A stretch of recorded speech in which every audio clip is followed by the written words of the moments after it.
And he starts off, what does the 3 hours mean? Well, the 3 hours occurred on the 14th day of the first month. The mirror month would be the 7th month, October 2nd. I think it means October 2nd because it's the 14th day. Let's see, if we go down to the 7th month, the 14th day of the 7th month is October 2nd. That's the day for the cosmic event, according to Enoch. Here's Enoch again. In the 50th year, in the Jubilee year, which we're in right now, right? And in the 7th month, on the 14th day of the month, in the life of Enoch, he had a vision, a concussion, a collision. Go to the calendar, and here you go. So it's the same as the Enoch calendar, these 2 months. Isn't that a coincidence? Enoch and the lunar line up for these first couple months. 14th day, October 2nd, Friday. That's when it all begins. That's when the world freaks out, when that event occurs. Luke 21. People's hearts will be failing them when they see this Enoch 60 concussion. This is why people's hearts will be. Luke 21, read it. You've seen it before. Ezekiel 21. Why do men have their hands on their belly like pregnant women? They're screaming and wailing. It's because of this cosmic event's going down. He's even freaking out. His loins are giving way. Nahum 3, same thing. And even the angels are freaked out. This is a scary thing going on, whatever it is. It's okay. Let me go back. Where was I? Okay. Yeah, so this guy right here, what does 3 hours mean? I think it means October 2nd. What does 3 hours mean? Tophet, a place where woe to those nursing babies. What do I hear? These vain cries of the women who lost their children. There is another realignment coming. How can it be quiet? Against the seashore, against the nation with coastlands. Tophet, the place of child sacrifice. This guy's got some interesting words. That's Aaron's dream. I'm not going to read that. I'm going to talk about that in a second. All right, so this is something I put together the other day. I've updated. Look, this is a moving target. No one knows the exact date when all these events are going to occur. So you guys can download this document here. You can download. I'm going to give you a link to all of these documents, and you guys can just do what you want with them. I mean, you can download them or not download them. So this is my latest dates. Okay, yeah, I'm speculating. People get mad about that sometimes. It confuses me why people would get mad when you study the Bible. You look at God's pattern, you know that he does things the same as he does them before, and then it's some kind of sin to speculate on something. It's just a speculative date based on patterns and scripture. Okay. The 1% remnant, Tishri 7. You guys can go look up the Gregorian dates. The 10% bride, the 5 wise, the 5 foolish. The Tishri 9 dates, what I think it's going to be. It's a Swedish boy's dream. Then the 5 foolish come a little later. Why are they foolish? Because they don't believe in prophecy. Jesus says that. He says, "Oh, you foolish ones on the road to Emmaus. Oh, you foolish ones, why are you so slow to believe all that the prophets have written and spoken?" Then the 90% body, this is where the argument comes of a pre-tribulation rapture. See, the 5 wise are taken, quote, before the tribulation. The 5 foolish are taken during a time of darkness. You could call that tribulation. And then the 90% church, 90% of the Christians will be thrust into the wilderness on earth. They won't be raptured until the midpoint when the witnesses are taken up. Then we who are alive and left behind will be caught up to meet the Lord in the air. Revelation 14:14, when he rides a cloud. Some of these, I think this church group, this body, they're going to be taken, I think, my speculation, here at the Noah rapture. If they call on the name of Jesus quick enough, and he has mercy, and the people that you've prayed for might go here. Only the wise virgins, the ones who have sold out for Jesus, the married type brides, are going to go here. It's a very small group. Let's look at it. So this is 5% of all of Christians. And in the United States, guys, can you see me over here? If this is the United States, right, 100 say 100% of the people in the U.S., only about 30% are Christian. So this is the body right here. This 30% of Americans claim to be born-again Christians. The other ones, they're just apostate. They're not even really believers. So this 30%, you take 10%, that's 3. That's the bride. Take half of that, right? 5 wives. You got 1.5% of the entire United States, okay, is going to be taken on that day, or when that day happens. 1.5% of 330 million. They're hardly going to be missed. And then when the other 5% go, see, this 70%, these are unbelievers and apostate.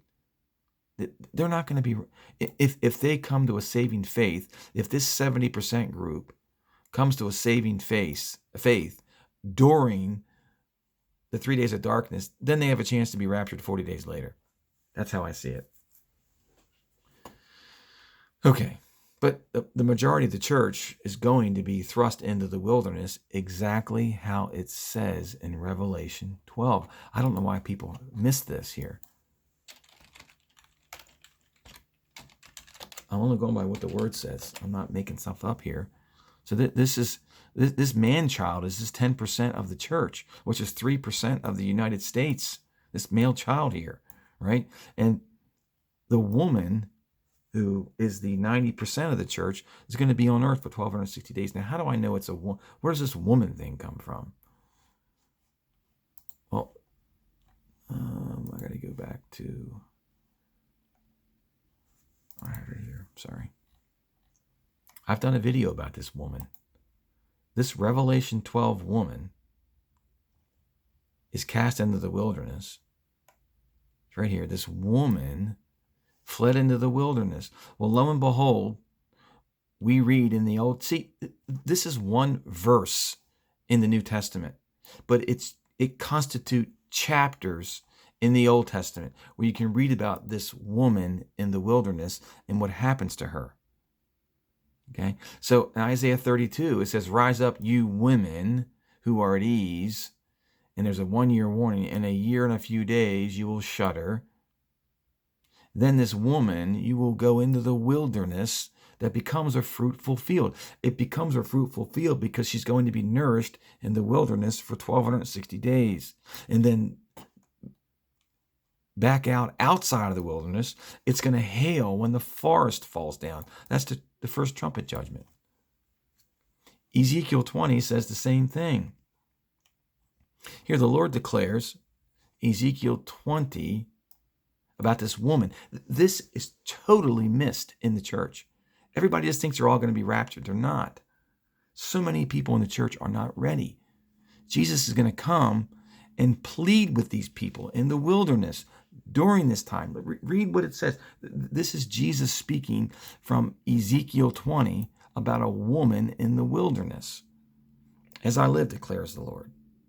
Okay, surely with a mighty hand and an outstretched arm and with a wrath poured out, I will be king over you, whether you like it or not." That's what he's telling these people.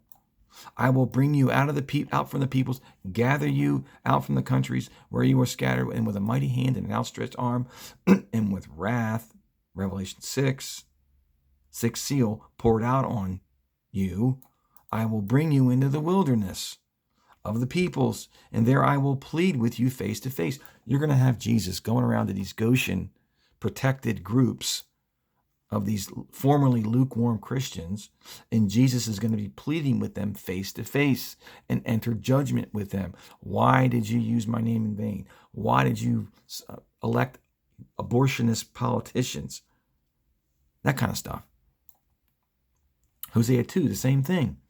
Therefore, behold, I will allure her and bring her, a woman, into the wilderness. And I will make them a covenant with it. It's this woman in the wilderness. I don't know why people can't search. Look, this is all I did.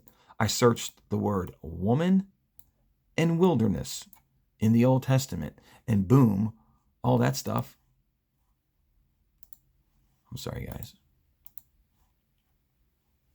All this came up. It's not rocket science to do this. It's easy. Woman, wilderness. You just look for it. Okay. All right. That's the 90%. But this is why there's this huge argument about pre-trib, post-trib, mid-trib, because it's all the tribs. Okay. The 1% remnant goes before any type of event. The 5% wise bride right at the beginning of you could call it the tribulation.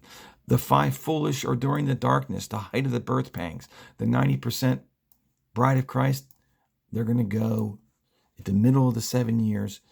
That's what I think, because when the witnesses go up, I feel they go up. Just my thought on the whole thing. All right. I did an Amos 8 one. You guys have seen that. Okay, Amos 8. I've changed it to Yom Kippur. I think it's Yom Kippur now. I'm just whatever's next, right? Nothing happened.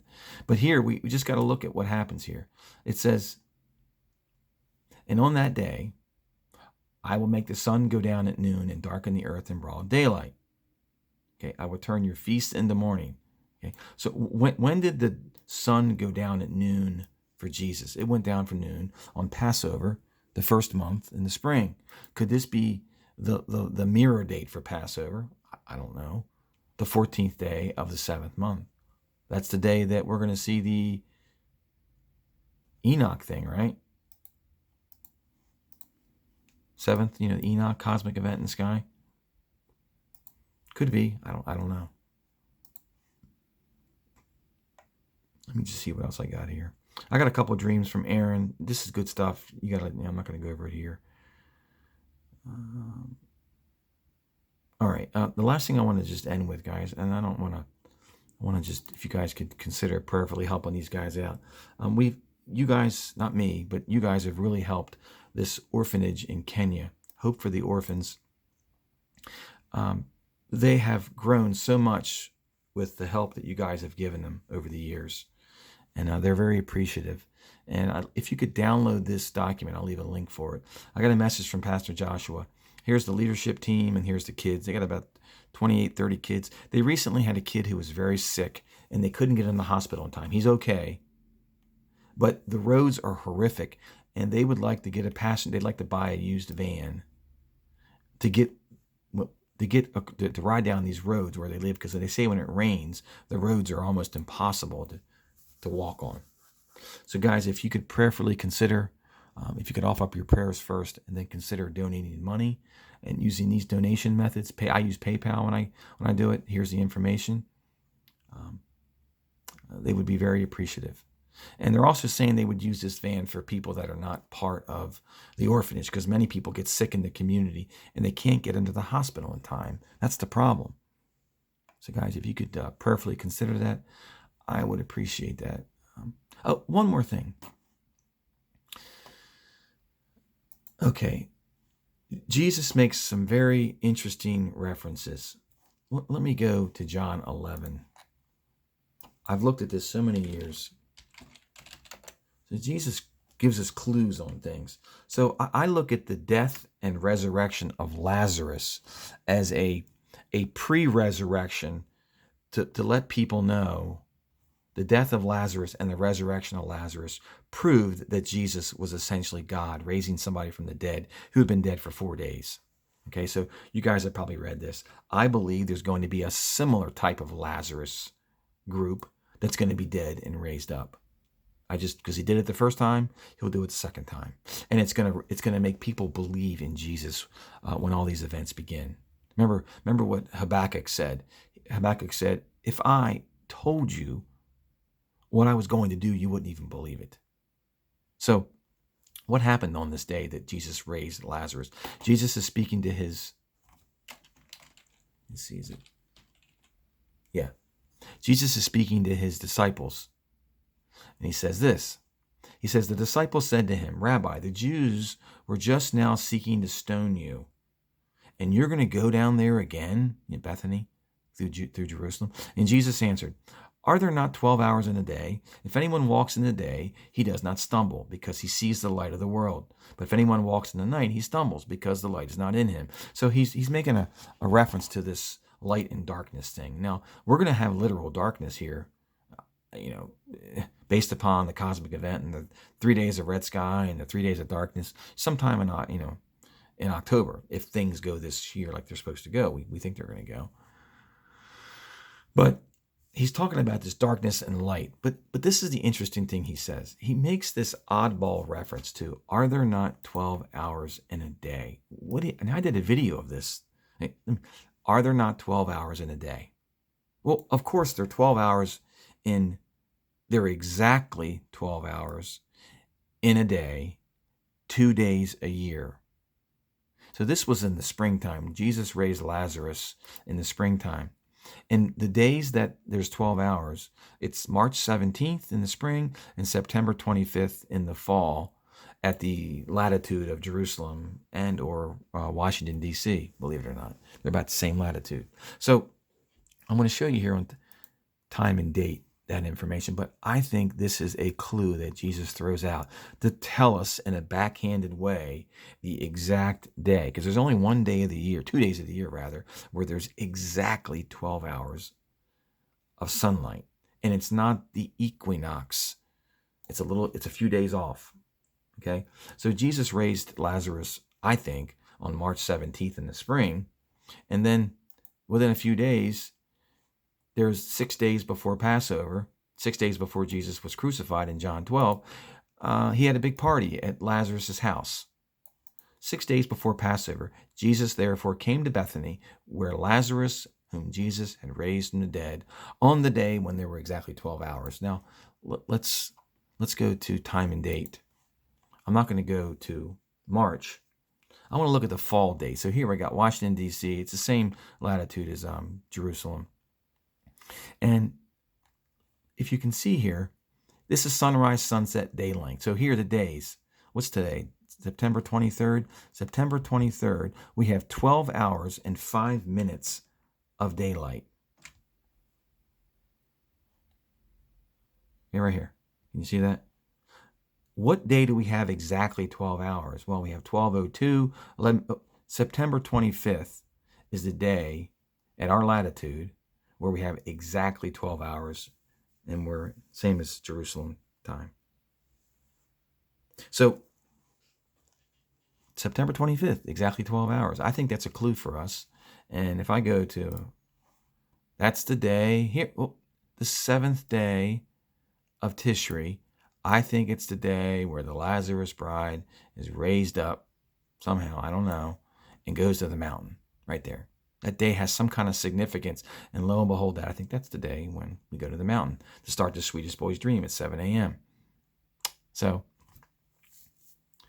just a clue, not some bold prediction. It's just a clue. Let me see here. I break down the followers: Amos 8, Aaron's dream, Edward Umling. Edward Umling had some pretty cool words today. Something about Houston, guys. Something's going on down in Houston. I don't know what it is. All right, guys, just please, I ask you to prayerfully consider helping these guys out. This is a legitimate orphanage. There have been some scams. These guys are for real. There's been thousands of dollars sent to them, and there's all sorts of construction they've built. They built a kitchen, bathrooms. They put electricity into a bunch of their rooms, mosquito nets. This is the real deal, guys. And Pastor Joshua is always so very thankful for us helping them out. So with that, guys, I'll let you go. Have a great day, and God bless you.